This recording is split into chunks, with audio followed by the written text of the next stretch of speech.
오늘도 책을 제가 하나 가져왔어요. 바로 니체의 말. 이 니체의 말이 지금 굉장히 핫한 것 같아요. 이건 지금 한국 일본 인문 분야 베스트거든요. 그래서 제가 가지고 와봤는데 저는 그런 생각이에요. 요즘이 혼돈의 시대 아니에요? 저는 요즘이 혼돈의 시대인 것 같아요. 그 전에 이러지 않을까 저러지 않을까 앞으로 이렇게 되지 않을까 라고 생각했던 모든 통념이 깨지는 그런 때가 저는 요즘이라고 생각하거든요. 그건 바야흐로 코로나를 기점으로 그런 대혼돈이 시작된 것 같습니다. 코로나라는 그런 일이 같은 세대를 살아가는 사람들이 느끼기에는 가장 큰 이슈였던 것 같고 전 세계적으로 대혼돈의 시기였고 그리고 코로나가 끝난 이후에 어떻게 될 것이냐 그것도 예측이 제대로 안 됐는데 지금 우리가 그 시대를 겪고 있죠. 코로나 때 갑자기 흥한 사람, 갑자기 망한 사람 극명해졌고요. 코로나 이후에도 양극화가 점점 더 극심해지고 있다는 생각입니다. 기존에 있었던 이 시장은 이렇겠거니, 저 시장은 이렇겠거니 라고 생각하는 그런 통념 자체가 깨지는 게 있다 보니까 그럼 나는 무엇을 믿고 무엇을 기준으로 무엇을 발판 삼아서 해야 될까라는 그런 공포심이 있는 거죠. 그거에 지금 기름을 부은 건 AI인 것 같아요. AI가 나오면서 많은 것들이 또 바뀌었죠. 그래서 이런 것들이 전 지금 대혼돈의 시대라고 생각을 해요. 이런 대혼돈의 시대일수록 사람들이 클래식을 찾게 되는 것 같습니다.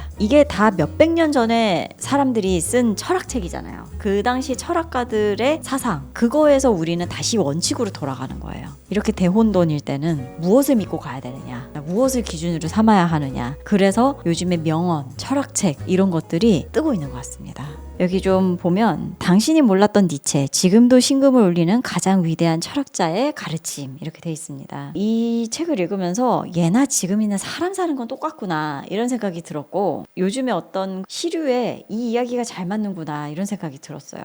프리드리히 니체 이 사람은 독일 철학자고 1844년생이에요. 여기 계신 분들 다 사장님이시지만 사장님들일수록 조금 더 철학이 중요하다고 생각하는 건 어떤 거냐면 내가 가진 철학을 반영할 때가 분명히 있고요. 나의 사업장에. 그걸 반영을 했을 때의 파급 효과가 즉각적이에요. 아무리 공무원 분들이나 아무리 직장 생활 하시는 분들이 철학을 가지고 있어도 거기에서 내가 하는 일이라든지 내가 지금 몸담고 있는 조직에 영향력을 끼치기는 사실상 쉽지 않습니다. 여기 계신 분들 다 오너잖아요. 오너분들이 뭔가 철학을 가지고 있다는 거는 이건 여러 사람을 바꿔놓는 거거든요. 굉장히 저는 파급 효과가 있을 거라고 생각을 해서 많은 분들이 내 사업장이 있고 내가 하는 사업이 있다고 한다면 거기엔 철학이 다 들어갈 수밖에 없기 때문에 사장님들 한 분 한 분이 철학을 가지고 있으시다는 건 저는 굉장히 의미가 있다는 생각이에요. 이 책의 제일 첫 머리에 나오는 부분인데요. 첫 걸음은 자신에 대한 존경심에서 이런 부분이 나옵니다. 자신을 대단치 않은 인간이라 폄하해서는 안 된다. 그 같은 생각은 자신의 행동과 사고를 옮아매려 들기 때문이다. 오히려 맨 먼저 자신을 존경하는 것부터 시작하라. 아직 아무것도 하지 않은 자신을, 아직 아무런 실적도 이루지 못한 자신을 인간으로서 존경하는 것이다. 자신을 존경하면 악한 일은 결코 행하지 않는다. 인간으로서 손가락 당할 행동 따윈 하지 않게 된다. 그렇게 자신의 삶을 변화시키고 이상에 차츰 다가가다 보면 어느 사이엔가 타인의 본보기가 되는 인간으로 완성되어 간다. 그리고 그것은 자신의 가능성을 활짝 열어 꿈을 이루는 데 필요한 능력이 된다. 자신의 인생을 완성시키기 위해 가장 먼저 스스로를 존경하라. 사실 쉽지 않아요. 나 자신에 대한 존경심을 가지지가 얼마나 사업을 하다 보면 이불킥 할 일이 많습니까? 세상 살다 보면 내가 그거 그렇게 뭘 그렇게 했지? 막 이렇게 생각하는 게 얼마나 많아요. 다음 부분 또 한번 읽어볼게요. 스스로를 아는 것부터 시작하라 라는 부분이 있습니다. 자신에 대하여 얼버무리거나 스스로에게 거짓말을 하며 살지 말라. 자신에 대해서는 늘 성실하며 자신이 대체 어떤 인간인지 어떤 마음의 습성을 가지고 있는지 어떤 사고방식과 반응을 보이는지 잘 알고 있어야 한다. 자신을 잘 알지 못하면 사랑을 사랑으로서 느낄 수 없기 때문이다. 사랑하기 위해 사랑받기 위해 먼저 스스로를 아는 것부터 시작하라. 자신조차 알지 못하면서 상대를 알기란 불가능한 것이다 라고 되어 있습니다.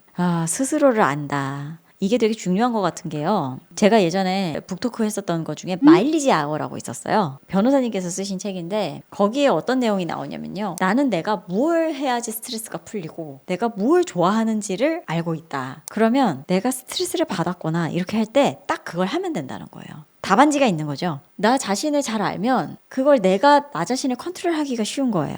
어떤 사고방식과 어떤 걸 잘하고 내가 어떤 거에 대해서 위로를 받고 내가 무엇을 했을 때 가장 극도의 만족감을 느끼는지를 알면 굉장히 생활이 심플해지는 거죠. 근데 그건 다 각자 자신이 나 자신을 알아야 되는 거죠. 오늘 니체의 말 한번 해봤는데 어떠셨어요? 저는 이런 철학책이 꼭 추상화 같다는 생각이에요. 추상화가 좋은 점은요, 제 지금 뒤에도 추상화가 걸려 있습니다만 나의 어떤 생각, 나의 현 상태, 나의 이 감정을 투영할 수 있어요. 이 책에, 이 그림에. 그래서 저는 철학책이 추상화 같다는 생각이 많이 들고, 그래서 한 문장 한 문장을 좀 이렇게 곱씹어 읽어보면 좀 생각이 정리가 되고, 내가 사업에 있어서 이런 쪽으로 좀 방향을 잡아봐야 되겠다라는 것도 좀 정리가 되고, 그래서 참 읽기가 좋은 책인 것 같습니다. 오늘 니체의 말 한번 해봤습니다.